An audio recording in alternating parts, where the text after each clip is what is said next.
Happy New Year, ladies and gentlemen. Welcome back to another CAD video.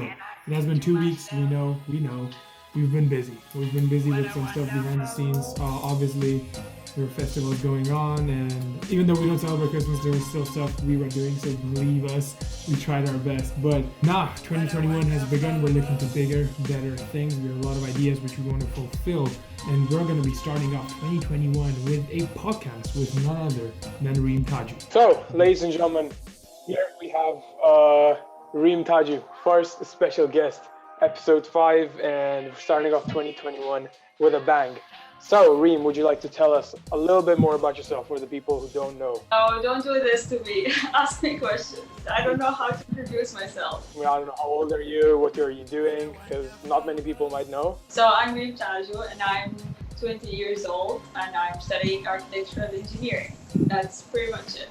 You do architecture, right? Architecture and engineering, there is a difference. Seriously? I thought it was the same thing. What do you do? Like design buildings and something? Or is it something different? No, I do design buildings, but I'm more into the engineering side of it. Like I know the calculations and everything to it. Like not only designing for the aesthetic. Nice. That's like the major difference. And like, how long is your course? 5 years. 5 years. How long have you done already? Yeah, I'm in my 4th right now. You're almost there. So what do you plan after doing university? I don't know if I want to continue my education. Like I don't know if I want to go on with masters and stuff like that, or if I want to get into like the field and work. I don't know yet. The reason why we got you as a guest in the podcast is because we thought that you were like one of the more interesting people that we thought of. Because I feel like with everything you do, with especially with architecture, it's really interesting. And you already have a YouTube appearance. Like you're already doing YouTube for your own channel, and that's why I was like, you know, she's connected to YouTube. She probably has an idea of how it works. So it made sense for us to bring you on as a guest and then, you know, just chat with you. Thank you. So 2021 has started, but before that, I'd like to talk about 2020. So Reem, how was your 2020? What have you achieved? Talk me through it. It killed me. Like literally killed me. I think it was tough mentally, but if we are talking about achievements, then I did well. But I started my own business. I did well in school. So if we're talking about achievements, yeah, it's good. But it was good. But if we're talking mentally and like physically, no, I was. Another thing I want to talk about. You started your 2021 with like probably the best way you could by going to Mecca, right? Yes. I was like, we need to pray. When I saw the Instagram, I was like, damn, yeah, this is the way you should probably start your 2021, especially being from that religion and just. Yes. Wait, I have a question. Is it like only for like Muslims and connected to religion, or anyone can? No, only Muslims can go. I thought I would want to visit as well, but I can't. You can only see pictures of it. Yeah, I think I'll just stick with that one. What are you planning to do 2021? Nothing really. I don't want to plan anything. Like all my plans for 2020 went like to the trash. So no, thank you. I'm just going with the flow right now. 2020 was still pretty decent for you, right? Are you like the president of your college, university, something like that? Not the college, but we have like a club, like a CE club. So it's basically like a college club where you have activities and stuff like that. And yeah, I was selected as the president for this year. Oh shit.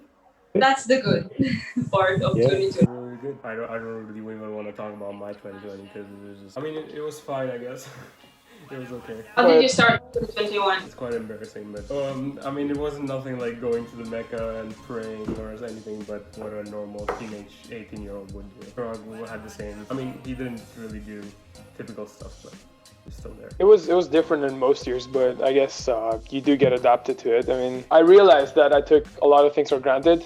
So that the 2020 had made me realize that I should maybe not take everything for granted and learn new stuff. It was mentally draining, but it is an experience to say the least. So it wasn't a waste of time if you learned anything. You mentioned something about starting your own company, and I think we're talking about Viosna by Taju, right? Yeah. So what was the idea behind it? Because I think it's a good idea and stuff like that, but how did it come up, and like how did you organize everything? Okay, so we started quarantine in March 2020, and then I was like illustrating a lot of things while attending online classes because it was boring as hell. So I was like, okay, I need to sketch stuff. Oh, so it was a quarantine idea? Yes.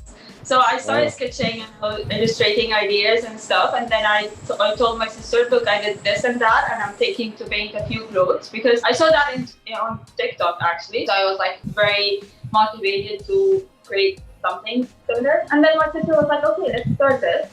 And this is the first shirt I made. This is the sample I did to show my sister my work. And then she was like, how about combining both of our talents because she knits and she's really good at it. So I was like, yeah, sure, why not?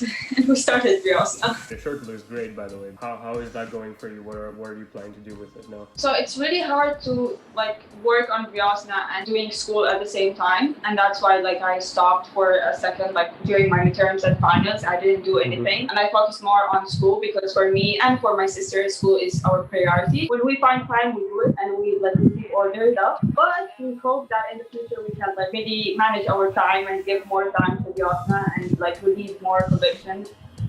And our aim is actually releasing a collection every month, but we'll see how that goes. And how did you come up with the name Vyosna? Like spring in Polish, right? Yeah, so both my sister and I are spring babies. Like I'm born in June and she's like a May baby. So basically we're spring babies.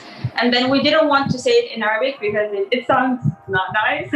How does it sound in Arabic? Rabia. So it's not that catchy. It's like, no, thank you.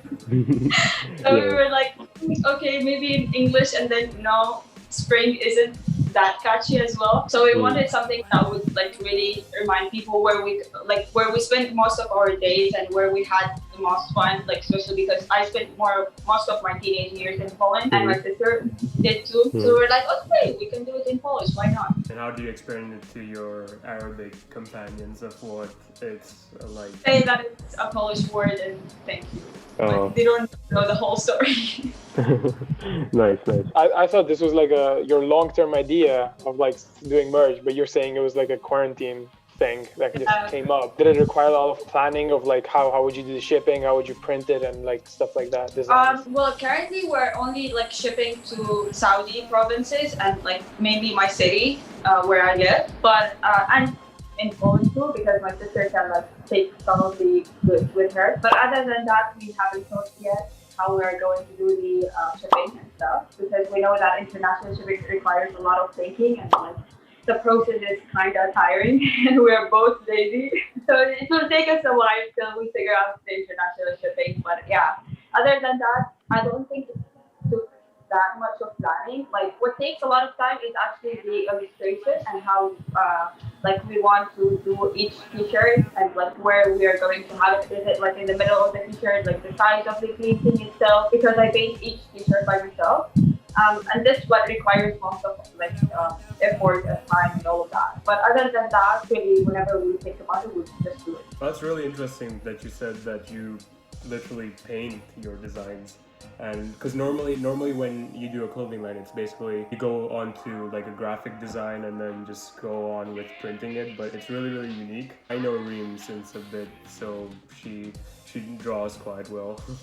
It shows on the t-shirt. It's like really good, well drawn, and it's really creative. Yeah, we wanted to create like something special because we knew that we are not going to sell the t-shirt for $20, right? And we wanted to create something special that people are going to get attached to and actually be willing to pay for us and not think that we're just two crazy girls that started their own. Also like a personal thing, right? With the whole painting, your whole design, and then moving it to a t-shirt, right? Like each t-shirt, even if I had the same painting on it, like they differ in like the colors, the lines, and stuff like that because each one is like painted at a different time. So sometimes they don't exactly look like the pictures that you see on Instagram or like the picture that you send me to do it. So yeah, I think it really depends on my mood as well. Like it really shows if I did it on a good day or a bad day.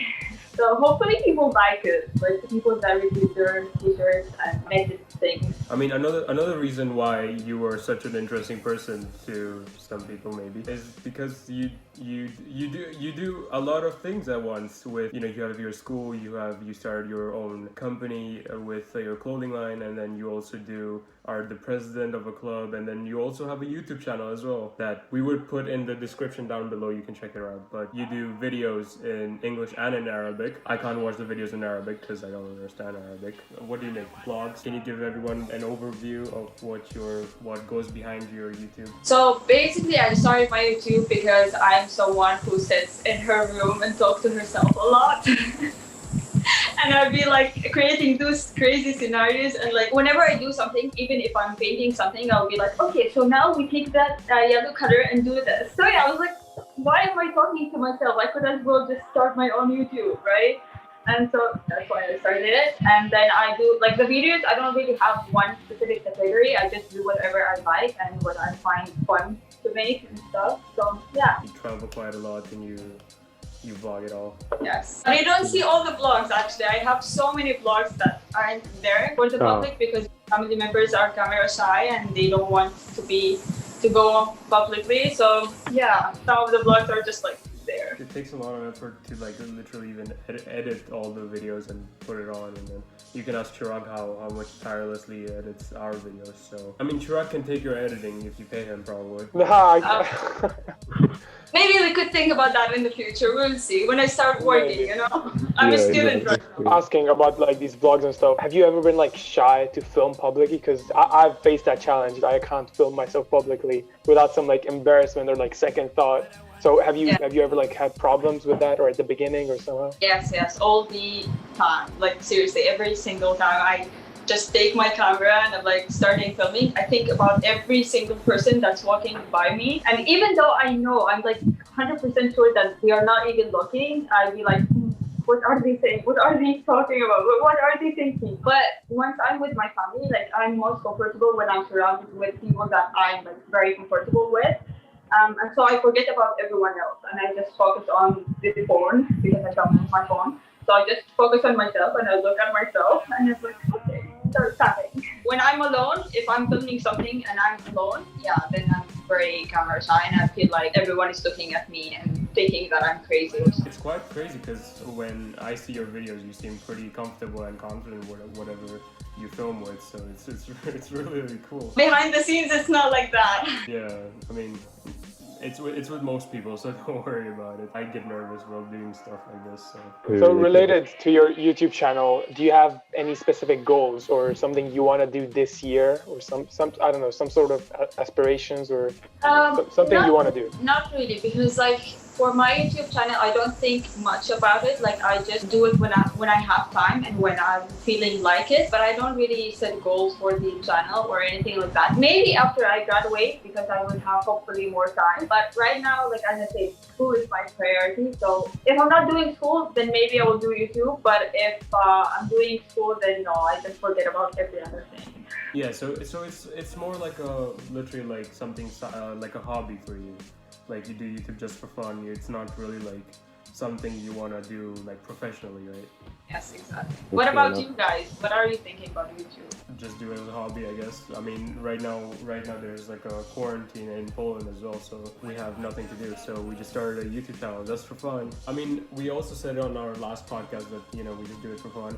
It's something that we would watch back like 10 years later and be like, damn, we did this and it was so funny and everything. So when our videos get posted, we go to like stuff like Twitter or Reddit, get as many people as to watch it. We try to grow it as well, but it's personal. It's mostly personal. Like I promote my videos and everything. Like if I'm going to post every single day or something, but I don't do it. So. Yeah, it's also quite fun to hear the feedback of what your friends think about it, and like, you know, your family watches your videos. I mean, my family doesn't watch my videos, so because I just don't show it to them. But Yeah, no, I don't show the videos to my family. They just like my mom asked me to watch the videos, and I'm like, Mom, maybe. My parents sometimes ask me to watch the video before I even post it, just to make sure that everything is okay and like it's appropriate enough to post it, you know? Yeah. Off topic, it's like you went to the 2018 World Cup, right? Oh god, the first match was so. I mean, being a Saudi Arabian fan, it might not be the greatest thing. I shouldn't remind you of it, but it was the atmosphere, right? It was like everything going around the city, and how was it? It was great. It was like really nice because it was my first time being in like a place that hosting so many people like from different countries and from like different backgrounds and stuff. And you see like every group of people are celebrating in their own way. Like you literally just walk by them. You see like groups, like you see Saudi people, you see Egyptians, you see Russians, you see like a lot of people that come from different countries just celebrating their way, and it's just so fun. Like I think the vibes were really worth it, even though the match wasn't that great. Yeah. But like, yeah, I think I really loved that trip. And if you have the opportunity in the future to attend the World Cup, then just do it. Like I would have loved to. Like maybe when India gets to the World Cups, maybe we'll go. Which will take probably 20, 25 years, or maybe even never. I don't even know. Traveling, do you ever, especially with like the World Cup, with having so many different cultures in one place, do you ever experience being like from like recent years? It's been like really stereotype of like Muslims, like, and then not being thinking like really conservative, and then just like acting towards them in a certain way. Have you ever experienced that? actually, when you go to big cities, you don't experience that much because I think in big cities people are more aware of what Islam is, and they are like more familiar with hijabis. Most like that's what I can talk about. So they are more familiar with seeing hijabis on the streets and everything, and like even talking to them or like studying with them the same class or like working with them and stuff. So you don't experience as much discrimination as in small cities or when you live for a long period of time in one place. This is when you face a lot of like, I don't want to say racism, I don't know, like maybe. But yeah, like when I went to the World Cup, I didn't face that. Like everyone was so friendly and everyone was laughing and having fun. Even like in Europe, I visited multiple countries, I didn't face that. And if I did, then it's only like once in the whole week, like or something that I stayed in, like for example Paris or like Berlin or anything. When I stay for a long period of time, then yes, I probably like found someone who's like randomly shouting at me Allahu Akbar and saying horrible things to me, but like say anything or do anything, I just walk and pretend like I didn't hear. Quite bizarre to me because I have Muslim friends, and I feel like they're like the most kind-hearted people in the world, and it's bizarre how people that all of them have this in their head that they're gonna do anything for the religion, and then it's a really touchy topic. I'm not gonna talk about it, but in my personal opinion, Muslims are like one of the most kind-hearted people I've met. So I feel most like an outsider when I'm in the airport. Actually, like this is when I face the most racism and like discrimination because like they think I have a like something under my scarf or something. Like they would be doing stupid stuff at the airport. Like I swear to God, it's so frustrating. But like on the streets, as I said, it's not that bad. Like you can, I think, live and be okay with the whole situation. I mean, you've lived outside Saudi for such a long time, right? In being in Poland, where else have you been other than Poland? Yeah, like for a long time, just Poland. But I do long visits to Egypt, for example. Like I stay there for. You're half Egyptian, right? Or you were born in Egypt, right?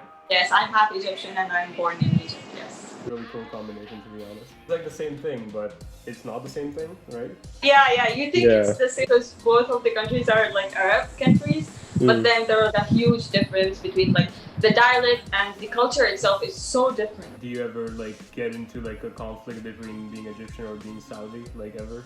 Yeah. I'm not just talking about the World Cup matches, but like overall in normal day-to-day life. Yes. Especially at home because my mom would be like, yeah, go Egypt, and then my dad would be like, go Saudi, and I'm like in the middle, just whoever wins. But like when I was younger, it was like more harder for me to identify myself as Saudi or like as Egyptian. Like I know as like for my citizenship and everything, I'm Saudi, but then like my identity isn't Saudi, I don't think. Like, I'm too Egyptian for Saudis and I'm too Saudi for Egyptians. But now that I'm older, I'm just embracing both of the cultures. Like, I try to be more proud of both parts. I think we're coming to an end, but it was really, really good to have a conversation with you with everything you do. I mean, I guess just keep going. I mean, it's really, really crazy to see you doing all these things, especially with your clothing brand and then your architecture and everything. It's crazy. I don't know what to say, but like, thank you so much for having me. Like, seriously, I don't even know why you chose me. Like, I don't see why, but like, again, thank you. Yeah, you weren't the last option. Just know that. You weren't the last option. We already had an idea of before even making the YouTube channel. So Thanks. Bye. Thanks. And that has been it for episode 5. It was a long one to say the least, but I had a lot of fun. It was good talking with Reem. Hopefully you guys got to know more, and every single one of her socials, aka YouTube, Instagram, and her merchandise page will be in the description below, so make sure to check it out because she's making some unique art and it's pretty inspiring. But ladies and gentlemen, that has been it. Hopefully you enjoyed. If you guys want to see any more guests, because we are planning to do more, who would you want to see? If you want to be on the show, let us know in the comments down below. But I'll see you guys in the next one. Goodbye.